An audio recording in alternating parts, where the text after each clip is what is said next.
Hello മക്കളെ, welcome back to Xylem Learning. Faisal സാറാണ്. നമ്മുടെ natural resources and their use എന്ന് പറയുന്ന പുതിയ NCERT-യിലെ ഫസ്റ്റ് ചാപ്റ്റർ ആണ്. നമ്മുടെ ജിയോഗ്രഫിയിലെ തന്നെ ഫസ്റ്റ് ചാപ്റ്റർ ആണ്. സോഷ്യൽ സയൻസിലെയും ഫസ്റ്റ് ചാപ്റ്റർ ആയിട്ട് നമ്മൾ കൺസിഡർ ചെയ്യുന്നതാണ്. ഇവിടെ നിന്നുള്ള PYQ ക്വസ്റ്റ്യനുകൾ ഒന്നും തന്നെ മേ ബി നമ്മുടെ കയ്യിൽ ഉണ്ടായിരിക്കില്ല. മേ ബി എന്നല്ല, ഒരിക്കലും ഉണ്ടാവില്ല. കാരണം പുതിയ ടെക്സ്റ്റ് ബുക്ക് ആയതുകൊണ്ട് തന്നെ PYQ ക്വസ്റ്റ്യൻസുകൾ ഒന്നും തന്നെ ഇല്ല. അതുകൊണ്ട് നമ്മൾ ഇത് പഠിക്കുന്ന സമയത്ത് നമ്മളിതിലെ ക്വസ്റ്റ്യൻസിന്റെ പാറ്റേണുകൾ അറിഞ്ഞിരിക്കണം. ഏത് ലെവൽ ക്വസ്റ്റ്യനുകളാണ് വരാൻ ചാൻസസ് ഉള്ളത്, അത് ഏതൊക്കെയാണ് നമ്മൾ ഏറ്റവും കൂടുതൽ ഫോക്കസ് ചെയ്യേണ്ടത്, ഏതൊക്കെയാണ് ഏറ്റവും കൂടുതൽ പ്രയോറിറ്റൈസ് കൊടുക്കേണ്ടത് തുടങ്ങിയിട്ടുള്ള കാര്യങ്ങളെല്ലാം മക്കൾ അറിഞ്ഞിരിക്കണം. സോ അതുകൊണ്ട് തന്നെ നമുക്ക് ഇതിൽ കുറച്ച് ഇമ്പോർട്ടന്റ് ആയ ചോദ്യങ്ങൾ നോക്കാം. കുറച്ച് ടോപ്പ് ലെവൽ ക്വസ്റ്റ്യനുകളാണ് ഞാൻ ഡിസ്കസ് ചെയ്യാൻ പോകുന്നത്. ദ ഫസ്റ്റ് ക്വസ്റ്റ്യൻ എന്ന് പറയുന്നത് ഭയങ്കര ക്വസ്റ്റ്യൻ കണ്ടാൽ നമുക്ക് ഭയങ്കര സിമ്പിൾ ആയിട്ട് തോന്നും, പക്ഷേ അതിന് ആൻസേഴ്സുകളിലേക്കാണ് നമ്മൾ ഏറ്റവും കൂടുതൽ ഫോക്കസ് ചെയ്യേണ്ടത് കേട്ടോ. സോ ക്വസ്റ്റ്യൻ ആണ്, what is mean by the natural resources? നമ്മൾ റിസോഴ്സിനെ പല രീതിയിൽ നമ്മൾ ക്ലാസിഫൈ ചെയ്യുന്നുണ്ട്. അതിലെ നാച്ചുറൽ റിസോഴ്സ് എന്ന് പറയുന്നത് കൊണ്ട് നമ്മൾ എന്താ ഉദ്ദേശിക്കുന്നത് മക്കളെ? Natural resource are the material and substance. ഒരു മെറ്റീരിയൽ ആണ് അല്ലെങ്കിൽ ഒരു സബ്സ്റ്റൻസ് ആണ് that occur in the nature are available to human.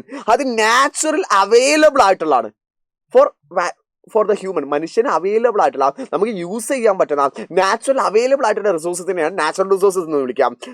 Water, അതുപോലെ തന്നെ soil, forest, call, petroleum, minerals, these all are consider as the natural resource. അവ എല്ലാത്തിനും നമുക്ക് എന്തായിട്ട് കൺസിഡർ ചെയ്യാൻ പറ്റും?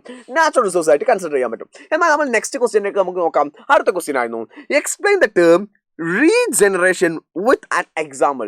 നമ്മൾ റീജനറേഷൻ എന്താണെന്ന് എഴുതുക, അതിനൊരു എക്സാമ്പിൾ സഹിതം എഴുതാനാണ് നമ്മളോട് പറഞ്ഞിട്ടുള്ളത്. അപ്പൊ റീജനറേഷൻ എന്ന് പറഞ്ഞാൽ എന്താ മക്കളെ? Regeneration refers to the nature's ability to create new life and maintain the cycle. നമ്മൾ എന്ത് ചെയ്യുന്നു? ഈ ഒരു നാച്ചുറിന്റെ എബിലിറ്റിയാണ്, നമ്മുടെ പ്രകൃതിയുടെ ഒരു എബിലിറ്റിയാണ് ടു ക്രിയേറ്റ് ന്യൂ. ഒന്നുകിൽ അത് പുതിയത് ക്രിയേറ്റ് ചെയ്യാൻ, അല്ലെങ്കിൽ മെയിൻറ്റെയിൻ ദി സൈക്കിൾ, അല്ലെങ്കിൽ അത് എന്തെങ്കിലും എക്സോസ്റ്റഡ് ആയിട്ട് അത് നശിച്ചു പോകാതെ ഇവിടെ ബാക്കി ആയിക്കോട്ടെ അത് വീണ്ടും ആ സൈക്കിൾ കംപ്ലീറ്റ് ചെയ്യാൻ വേണ്ടിയിട്ട് നാച്ചുറൽ ഒരു എബിലിറ്റിയെ വിളിക്കുന്ന പേരാണ് റീജനറേഷൻ എന്ന് പറയുന്നത്. ഇപ്പോൾ ഫോർ എക്സാമ്പിൾ, നമ്മുടെ പുസ്തകത്തിലെ എക്സാമ്പിൾ തന്നെ പറയാം. When the tree falls in the forest, നമ്മൾ എന്തെങ്കിലും കാട്ടിൽ മരം വീണു എന്ന് വിചാരിക്കാം. ഈ ഡീകമ്പോസസ്, അത് നശിച്ചു പോകാൻ തുടങ്ങും, അത് അഴുകി ചേരാൻ തുടങ്ങും. എൻറിച്ചസ് ദ സോയിൽ, മണ്ണിലേക്ക് അഴുകി ചേരാൻ തുടങ്ങും. The new plants grow from it, അവിടുന്ന് എന്ത് ചെയ്യാൻ തുടങ്ങും? പുതിയ മരങ്ങൾ വരാൻ തുടങ്ങും. അപ്പൊ നിങ്ങൾ ആലോചിക്കാം, ആ ഒരു ട്രീ എന്ത് ചെയ്തു? വീണുപോയി. ആ ട്രീ വീണുപോയി എന്ന് എഴുതിയിരുന്നില്ല, ആ ട്രീ ഒട്ടും ഇല്ലാതാവില്ല. അവിടുന്ന് വീണ്ടും എന്ത് ചെയ്യുന്നു? അടുത്ത ട്രീകളെല്ലാം ക്രിയേറ്റഡ് ആവുന്ന, ആ റീജൻ ചെയ്യുന്ന, പുനർ ക്രിയേറ്റ് ചെയ്തുകൊണ്ടിരിക്കുന്ന, റീക്രിയേറ്റ് ചെയ്യുന്ന പ്രോസസ്സിനെ വിളിക്കുന്ന പേരാണ് ആക്ച്വലി റീജനറേഷൻ. സോ നമ്മൾ എന്താണ് കൃത്യമായിട്ട് ശ്രദ്ധിക്കേണ്ട വേർഡാണ് റീജനറേഷൻ എന്ന് പറയുന്നത് കേട്ടോ. സോ അതേപോലെ നെക്സ്റ്റ് ക്വസ്റ്റ്യൻ ആണ്, what are ecosystem services? Explain with example. Ecosystem സർവീസുകൾ എന്തൊക്കെയാണ്? അതിന്റെ എക്സാമ്പിളുകൾ എഴുതാൻ വേണ്ടിയിട്ടാണ്. Ecosystem services are the benefits human to receive the natural process and ecosystem. എന്ത് ചെയ്യുന്നു? നമ്മുടെ എക്കോസിസ്റ്റത്തെ അല്ലെങ്കിൽ നമ്മുടെ നാച്ചുറൽ പ്രോസസ്സിന് എന്ത് ചെയ്യുന്നു? ഹ്യൂമൻസിന് അഥവാ മനുഷ്യന് ബെനിഫിറ്റുകളായിട്ട് യൂസ് ചെയ്യാൻ പറ്റുന്നതിനെയാണ് ആക്ച്വലി എക്കോസിസ്റ്റം എന്ന് വിളിക്കാം.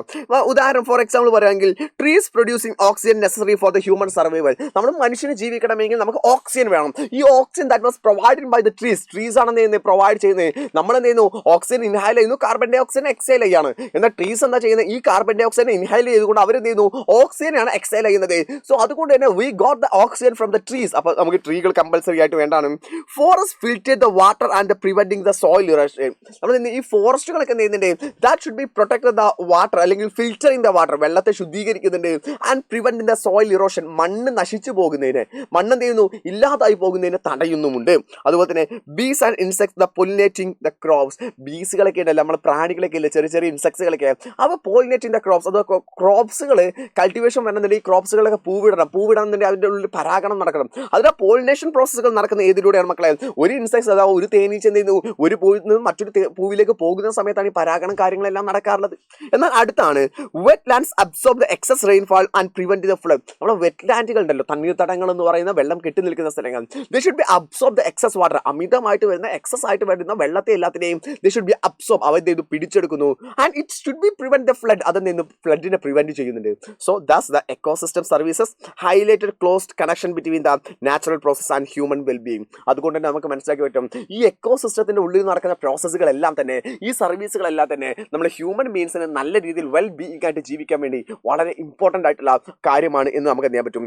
മനസ്സിലാക്കി എടുക്കാൻ പറ്റും. എന്നാൽ അടുത്ത ചോദ്യം ഇതാണ്, what are the consequences of unsustainable use of natural resources? നമ്മുടെ നാച്ചുറൽ റിസോഴ്സസിനെ ഒരു കെയറും ഇല്ലാതെ, നമ്മുടെ ഫ്യൂച്ചർ ജനറേഷനെ കൺസിഡർ ചെയ്യാതെ നമ്മൾ അൺസസ്റ്റൈനബിൾ ആയിട്ട് നമ്മൾ അത് യൂസ് ചെയ്യുകയാണെങ്കിൽ what was the consequences on that? അതിൻ്റെ കോൺസിക്വൻസസുകൾ എന്തായിരിക്കും, അല്ലെങ്കിൽ അതിൻ്റെ റിസൾട്ട്സുകൾ എന്തായിരിക്കും എന്ന് ചോദിക്കാം. അങ്ങനെയാണെങ്കിൽ അൺസസ്റ്റൈനബിൾ ആയിട്ട് നമ്മൾ യൂസ് ചെയ്യുകയാണെങ്കിൽ ഉണ്ടല്ലോ, depletion of renewable resources like the forest and water. Renewable ആവുന്ന റിസോഴ്സുകളായിട്ടുള്ള ഫോറസ്റ്റും വാട്ടറും വരെ ഡിപ്ലീഷൻ അതില്ലാതാവാം. കാരണം നമ്മളെന്തില്ല, അവർ റീക്രിയേറ്റ് ചെയ്യാനുള്ള ടൈം നമ്മൾ കൊടുക്കുന്നില്ല. അതുപോലെ തന്നെ biodiversity loss due to the habitat of destruction. Biodiversity ഭൂമിയിൽ എർത്തിലില്ലാതാവും. ബയോഡൈവേഴ്സിറ്റി എന്ന് പറഞ്ഞാൽ ബയോളജിക്കൽ ഡൈവേഴ്സിറ്റി, ജീവനിലെല്ലാം വെറൈറ്റി ആയിട്ട് ഒരുപാട് കാര്യങ്ങൾ എർത്തിൽ കിടക്കുന്നുണ്ട്. ഇവയെല്ലാം തന്നെ ഇല്ലാതാവാം. അവയുടെ ഹാബിറ്റേറ്റ്, അവർ താമസിക്കുന്ന സ്ഥലങ്ങളില്ലാതാവാം, കാടുകളില്ലാതാവാം, മരങ്ങളില്ലാതാവാം, ചെടികളില്ലാതാവാം, നമ്മൾ വെള്ളക്കെട്ടി നിൽക്കുന്ന കുളങ്ങളില്ലാതാവാം. ഇതെല്ലാം തന്നെ റീസൺ ആണ്. പൊല്യൂഷൻ ഓഫ് എയർ പൊല്യൂട്ടഡ് ആവും, വാട്ടർ പൊല്യൂട്ടഡ് ആവും, സോയിൽ പൊല്യൂട്ടഡ് ആവും.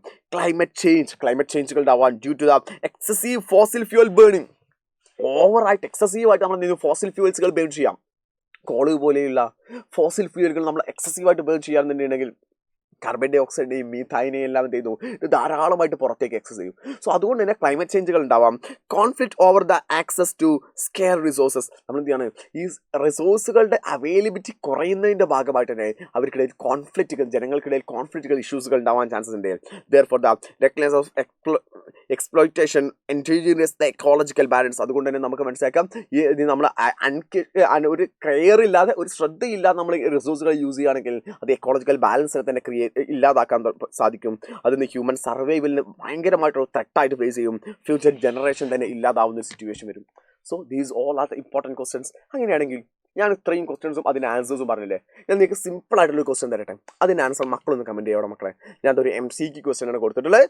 Which are the following renewable natural resource? ഈ താഴെയുള്ളതിൽ ഏതാണ് റിന്യൂവബിൾ നാച്ചുറൽ റിസോഴ്സ് എന്ന് പറയുന്നത്? തൊട്ട് താഴെ ഒന്ന് കമൻറ്റ് ചെയ്ത് നോക്കാം മക്കളെ. അടിപൊളിയായിട്ട് ഈ ചാപ്റ്റേഴ്സുകൾ ഇങ്ങനെ പഠിക്കാൻ വേണ്ടിയിട്ട് നിങ്ങൾക്ക് കൃത്യമായിട്ടുള്ള വീഡിയോസുകളെല്ലാം ഈ ചാനലിൽ വരുന്നതാണ്. സബ്സ്ക്രൈബ് ചെയ്യാത്ത ആളുകളൊക്കെ സബ്സ്ക്രൈബ് ചെയ്യുക. അടിപൊളിയായിട്ട് പഠിക്കുക. സൈലത്തിൻ്റെ കൂടെ തന്നെ ഉണ്ടായിരിക്കുക. യോദ്ധ ബാച്ചിലേക്ക് ജോയിൻ ചെയ്യാത്ത മക്കളൊക്കെ ഇമ്മീഡിയറ്റ് ആയിട്ട് ജോയിൻ ചെയ്യാം. നമുക്ക് അവിടെ അടിപൊളിയായിട്ട് കാണും. സോ ഇതിൻ്റെ ആൻസർ കമൻറ്റ് ചെയ്യാൻ മറക്കണ്ട കേട്ടോ. Tata bye.